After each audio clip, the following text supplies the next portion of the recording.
Today we're going to be talking about polar coordinates. So yeah, first I'm going to show you what polar coordinates are and why we might want to use them.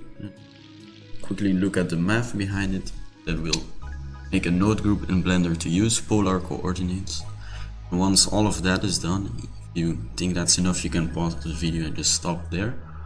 But if you want, you can also continue watching, and then we'll be making this. Let me try and pull.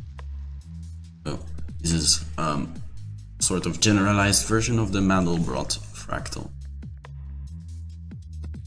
So great. So let's first look at polar coordinates. So if we have a point P, or whatever you want to call it, on the plane, the normal way we describe it is using our components x, y, and z. For simplicity, we're just looking at x and y. And polar coordinates is something you do with only two coordinates. So that's why we're just looking at x and y. So px, or just the x, that's the x coordinate of the p, and py is the y coordinate of p. An alternative way to describe it is to first take the distance p to the origin. So this is the origin right here, and if you take the distance, we can name it r, as in radius, and then we can also take a look at the angle theta formed between the x-axis and this line pointing to p. So these two values also describe every point on the plane. And theta and r, when we use those, we are talking about polar coordinates. So how do we calculate this? If this is our point and this is the origin right here, so in this origin is P, as you can see, this is a right angle triangle, so we can use trigonometric formulas. And if you remember SOHCAHTOA, TOA, then the sine of the angle, so, is opposite over hypotenuse, so we get y divided by r, and the same for cosine, we get x divided by r, while the tangent is y divided by x. So if we multiply both sides by r, we get r times the sine of theta is equal to y, and r times the cosine of theta is equal to x. So if we have our radius and our angle, that's how we can convert back to our normal x and y. However, if we only have our y and x, how do we find the angle and the radius? Well, this is where we use the tangents. So the tangents of alpha, or theta in this case, is y divided by x. If we take the inverse tangent, also known as arctangent or atan, like I wrote here, then we get the atangent of y over x is equal to theta.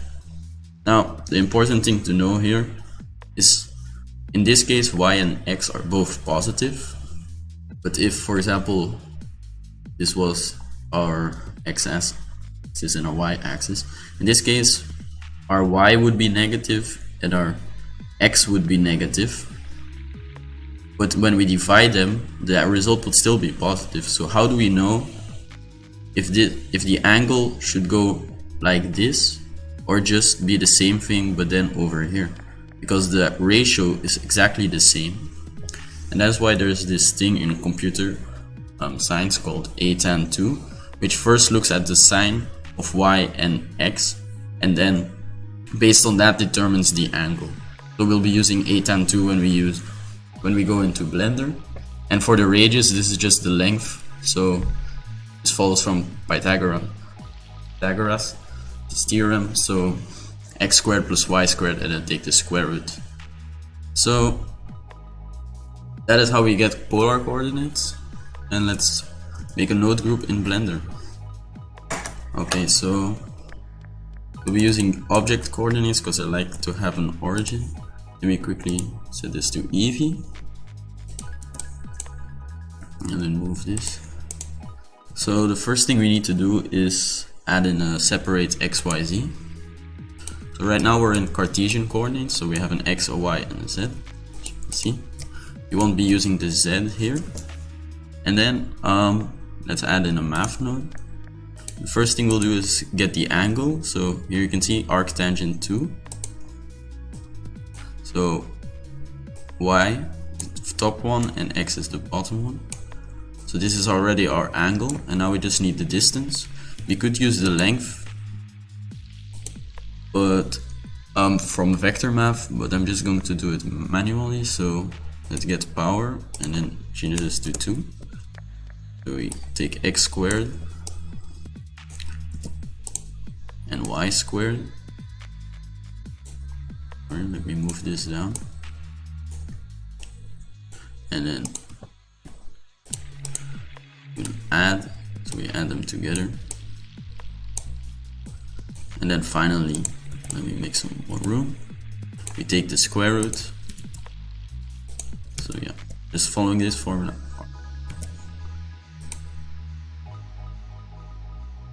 Here we go, square root. And this is now in polar coordinates. So let's make this into a node group. Pressing Ctrl G. And then you have one input. So our vector is okay. Let's remove this. Make our first input, we'll name it radius, our output rather, and our second, we'll name it theta. Could name it angle as well, it's not really that important. So now we have polar coordinates. So if the only thing you wanted to see was how to make a node group that goes to polar coordinates, then you can just leave the video or pause, whatever. Now let's also make another node group to convert back to Cartesian coordinates. So again, we'll need a math, and we'll need a multiply.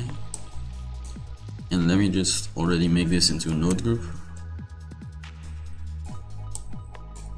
Great. Make some more room. And let's duplicate this math node. So we're going to need the sine and the cosine.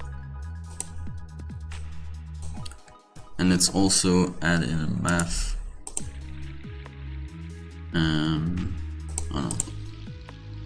A converter combine x, y, z.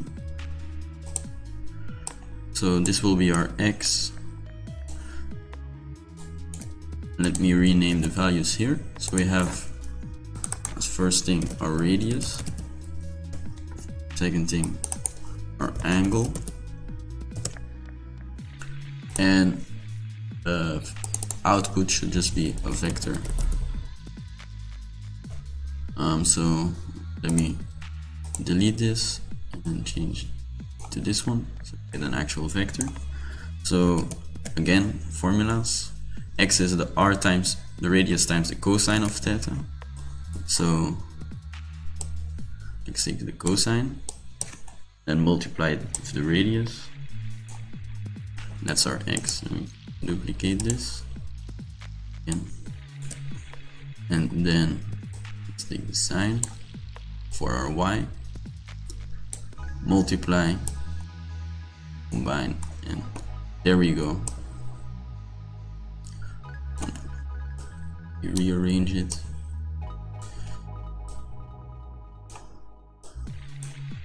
I don't know how to make it look better. So yeah. Now if I add this into here, put the angle into there. There we go, we're back to our normal object coordinates. It's exactly the same thing. And then you can play around like I've already done in previous video. You can change the radius if you want. For example, by adding in a math node, taking the sine. Sorry, plug the angle theta into it, and maybe duplicate it, add in a math node, multiply, Ooh, fancy. But that's not the point of this video. The thing we were trying to make was this. For that, we're going to need some more math. So let's delete this. And let's go back to our sketch drawing board. So the first thing we need to take a look at is what is a complex number, because the Mandelbrot set revolves around complex numbers. So a complex number consists of a real component and an imaginary component. It's not imaginary because it doesn't exist. It's just bad terminology, but that's what it's called. So we have a plus, and then b is a real number multiplied by I, which is our imaginary component. But we can also see this as a point in our normal plane with coordinates x and y, or a and b. Then everything that's b will be our y-axis and a will be our x-axis. So again, we can use polar coordinates to change it to a radius and an angle. So then we have r and r theta. And here there's an I times the sine of theta, because our x is r times the cosine of theta and our y is r times the sine of theta. But then we have to multiply by I because it's the imaginary component. So why do we want to convert to polar coordinates? I mean, it has a cosine and sine. It makes it all seem a lot more difficult than just a plus bi.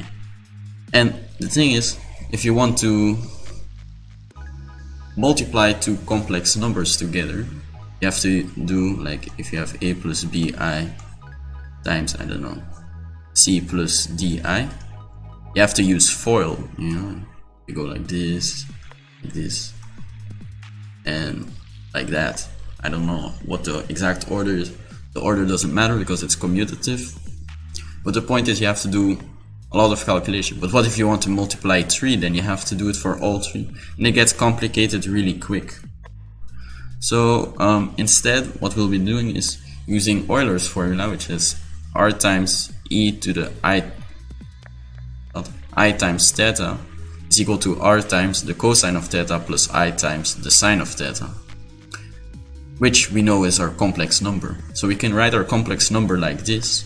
So if you want to, for example, raise a complex number to any power x, then it's the same as raising this thing to the power of x. But this is really easy because this is just r to the x, and then since this is already an exponent, we multiply the two exponents together and we get I times theta times x. And then if we go back to our formula here, r times cosine of theta plus I times sine of theta, we get r to the x times cosine of x times theta plus I times the sine of x times theta, which is a lot easier to calculate than having to do this x times. Because if this is not a real number, so if this is not something like 2 or a whole number, if it's 2.5, then how are we going to, we can't just do half a multiplication, we'd have to approximate it using fractions, and it gets complicated really quick. While here we can just let Blender do the math for us. It knows how to raise something to the power 2.5, it knows how to multiply something by 2.5. So the other thing to note though is if you want to add two complex numbers together, this is really easy. Here we do a plus c and b plus d times I. Well, if you want to add two numbers together that are like this, it becomes really complicated because we'd have to do some trigonometric functions. We have to apply some of that and it gets complicated. That's why when we add things together, we're going to be using this, and when we multiply or raise to a power, we're going to be using these. So what does this have to do with the animation you just saw? So let's take a look at the Mandelbrot set. And the Mandelbrot set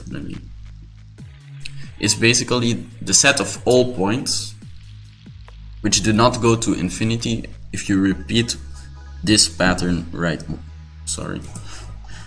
if you repeat this and it doesn't go to infinity, then that's part of the Mandelbrot set, otherwise it isn't. So what does this mean? Well, let's say we have a point on our plane x and y. That becomes a complex number, a plus b I, or x plus y times I. And this will be our z0, so our first number, and we'll name it c as well.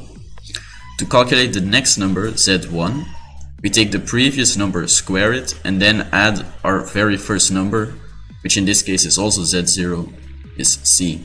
Then to take the second number, we again square it, and then add our first number, c, and so on. So z3 is z2 squared plus c. And then eventually this might go to infinity, and then we say, okay, it's not part of the Mandelbrot set, but it might also not go to infinity. And the more you iterate, the preciser it will be. So depending on how much you repeat this, the better your approximation of the Mandelbrot set will be.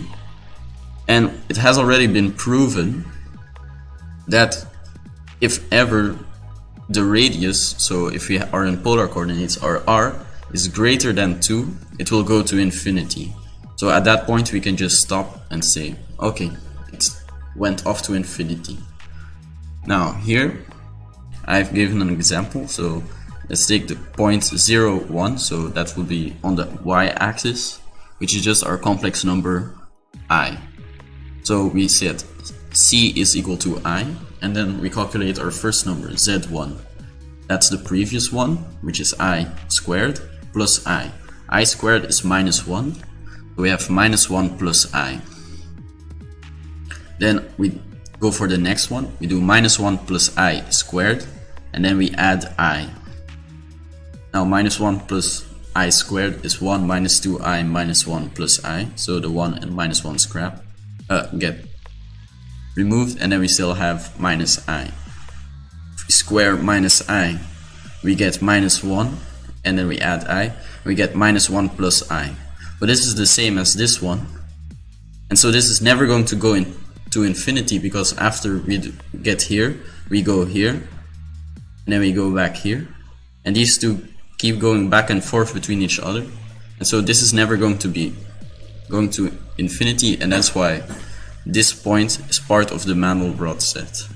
So how do we actually do this in Blender? So the first thing we need to do is split into x and y. Then we need to convert to polar coordinates. It's handy that we just made something. Then we check if the radius is less than or equal to 2. That means it's still in the Mandelbrot set. And then we raise to the power. Now for the Mandelbrot set, this power is 2, but to generalize it, we can make this any power, and that is how you get more than just one bulb. Then we convert back to our normal Cartesian coordinates, and then we add c, because like I said, it's easier to add in Cartesian coordinates and it's easier to raise to a power in polar coordinates. Then after this one, we repeat and go back to convert to polar coordinates. So let's go to Blender and make this Mandelbrot set. Okay, so we have our thing to convert to polar coordinates and to convert back to Cartesian coordinates. Now let's quickly make one so that we can raise to the power. So if you remember, it's right here.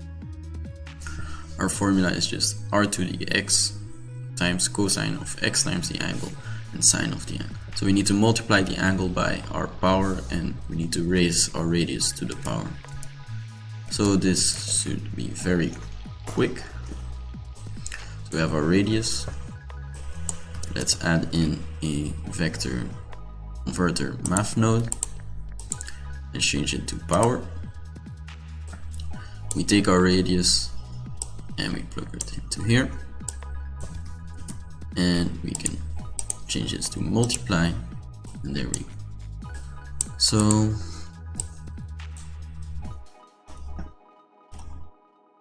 let's just make this into a node group very quickly. And this should be the same value. And here let's name this power. and delete this one. Don't need it. Now we can raise everything to the same power. So if I change this, you can see we're raising everything in the field to the same power. Now this isn't enough for the Mandelbrot set, because we still need to add, let's change this to 2, because that's what we use for the Mandelbrot set. So the next thing we need to do is add in our normal thing. So we'll use a vector math, because we have a vector here, and add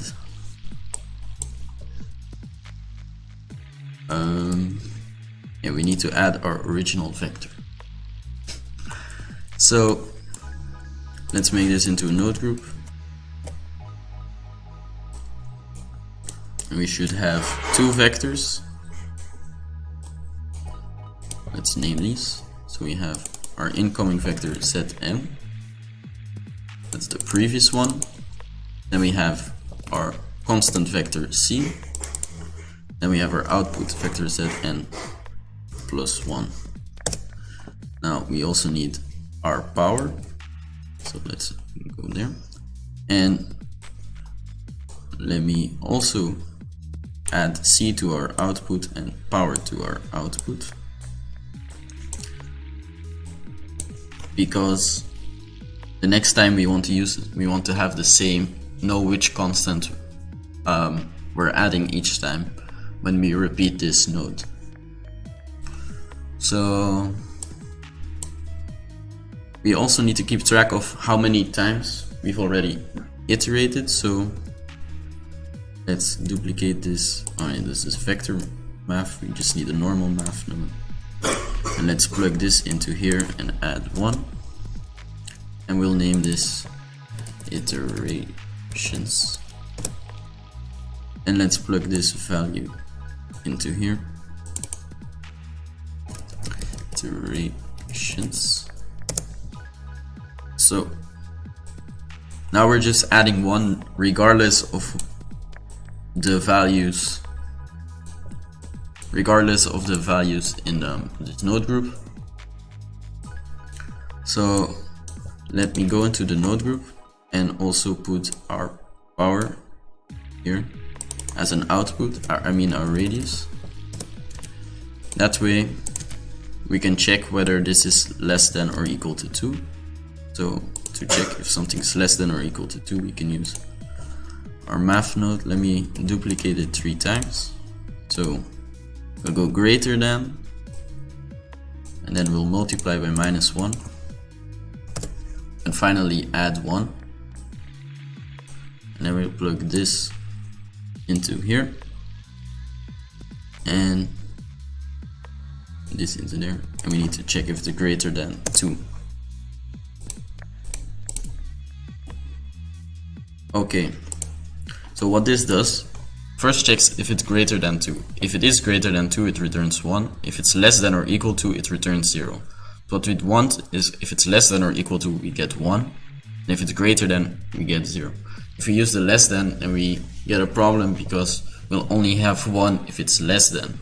So we're just going to invert this greater than to get a less than or equal to node. So we multiply by -1. So if it's greater than, then our value here is -1. If it's less than or equal to, it's 0. Then we add 1, so 0 plus 1 is 1. So if it's less than or equal to, we get 1. Well, if it was greater than, then it would be -1 plus 1 is 0. So we've created a less than or equal to node. And then we add this to our previous iterations. So that way we're only adding if it hasn't escaped the radius of 2 bound for whether it goes to infinity or not. So this is our Mandelbrot set node. Only thing we need to do is repeat it. But first, I'm still going to add a vector mapping node here. Or actually not a vector mapping node. Converter vector math. Converter vector math. And then change this to scale.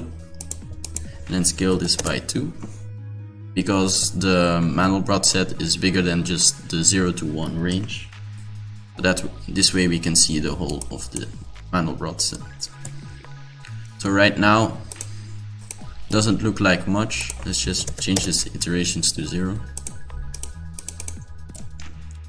But we need to repeat it a few times. So let me duplicate it and then plug the right thing into the right thing. And now you can see nothing much is happening yet, and that's because we still need to change this. The first time we do it, our C and ZN are actually going to be the same thing. So that's why you see me plugging it into both of them. But afterwards our C and ZN plus 1 aren't the same thing. So now I'm going to probably speed up the video.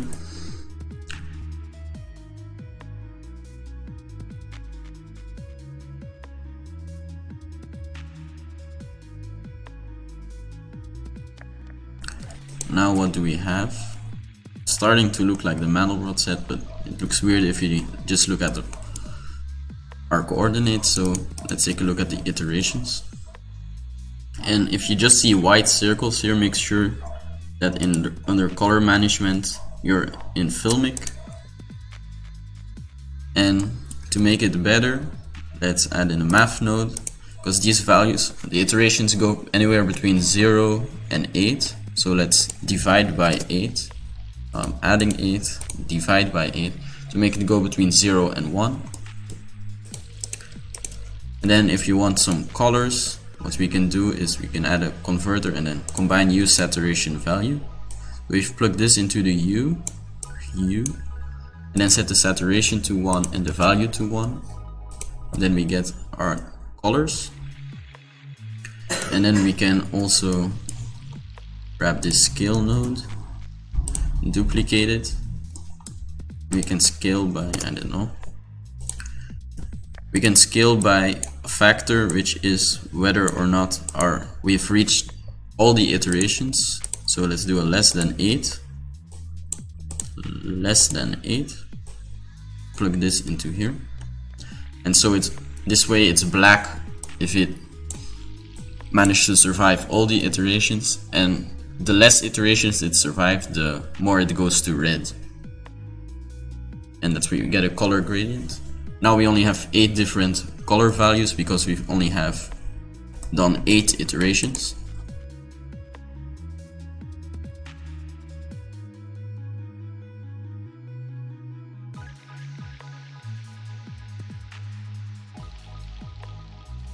One thing we can change is the power.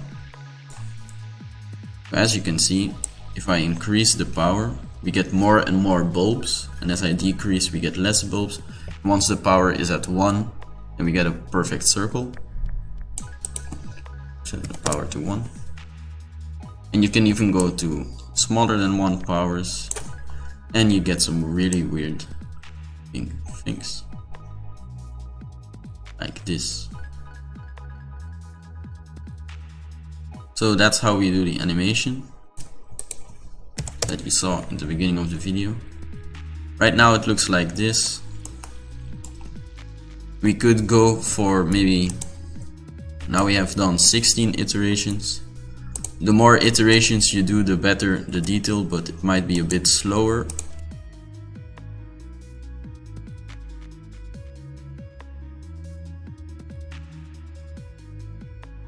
And now if you look at the iterations here, then divide by the correct value, 32. Now we get a lot more detail, and if you want you can zoom in, but as you know, you can see that if you zoom in, there isn't that much detail left because we haven't done as much iterations. But yeah, this is basically the Mandelbrot set, and we can generalize it by using this. This is the scale, sorry, by using the power.